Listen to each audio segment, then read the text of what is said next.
Hey guys, welcome back to the channel.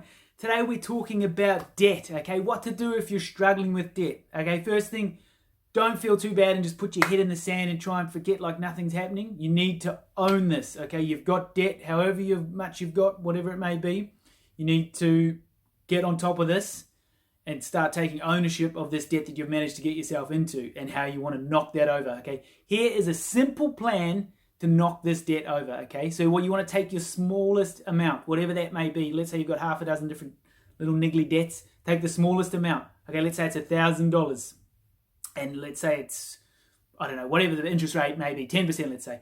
So you take that and then you funnel every spare bit of money you have into paying down that debt, okay? It may take you a couple of weeks, it might take you a couple of months, might even take you 1 year. But however long it takes, concentrate putting all that spare bit of money that you have into knocking that little debt over, okay?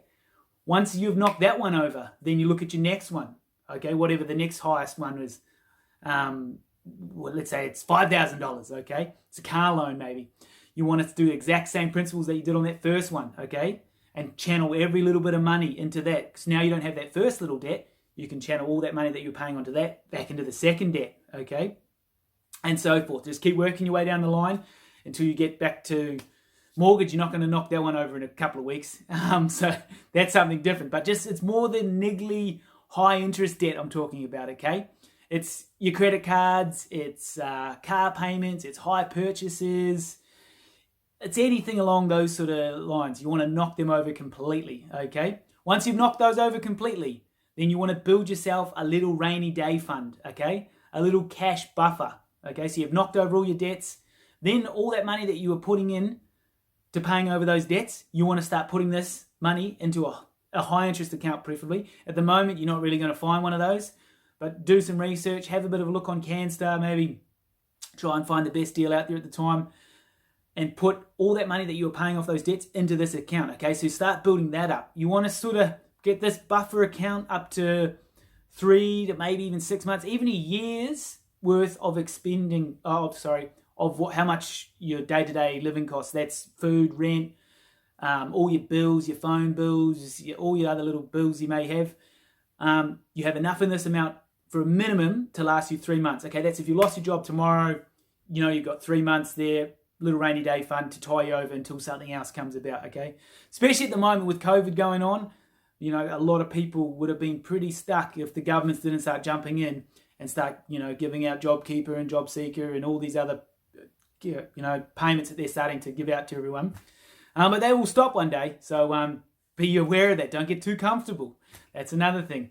So yeah, once you've built up your little rainy day fund, put that somewhere and then don't touch that, okay? That just stays there, okay? And just leave that there until you really need it, okay? Like you've lost your job or something else has happened, I don't know, you've bloody done yourself a mischief and done yourself an injury or something, and you can't work for 3 months or 2 months or even a month, let's say, then you have permission to start, you know, pulling a bit of money out of there. But up until then, leave that money there. Don't even use it. Just that's there.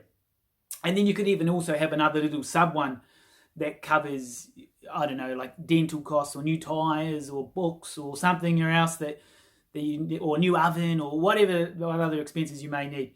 So that way you don't have to tap into your little golden goose fund, your little rainy day fund that you have sitting there, okay? You've got another sub rainy day fund, let's say. And once you've got those set up, then you can start putting your money into another account, which then you could start maybe looking at investing your money, okay? Whether that's into property or the stock market or some other channel, business. You probably want to start looking at, this is a real tough one. Depends who you talk to. Some people say, oh, you shouldn't buy property, you should buy stocks. And there's a whole debate about stocks and property, but ideally, you need a place to live. So that should be quite a big goal of yours, is putting money into an account which will slowly, you know, build you up a deposit so then you can buy a property and then you can live in that property, okay? It's a great goal. Definitely put it on your list of goals. It's a good long-term goal. And then once you've achieved that, then you can move on to doing other goals. But that's a great start, okay? That should be, you know, just a very basic financial plan, okay? Obviously, do your own research and whatnot, but that's a very good basic start. You know, good set of checkpoints to check off on. This is not my system. Okay, there's a lot of people sort of preaching this sort of system. Scott Pape, he's a famous author here in Australia. He's an amazing man. I love his work. He preaches these sort of steps, similar to what I've just gone over. And I can't recommend enough. If you have not read his books, I definitely recommend you read his books. He's got a couple of books. He did have another blueprint, which is now closed, but that's another thing.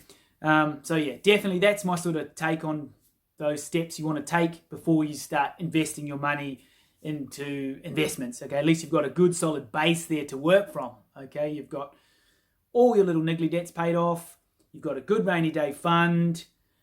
You're starting to save for a deposit for a house, and then you could sort of start looking, okay, what else can I start to, leverage my money to grow over time.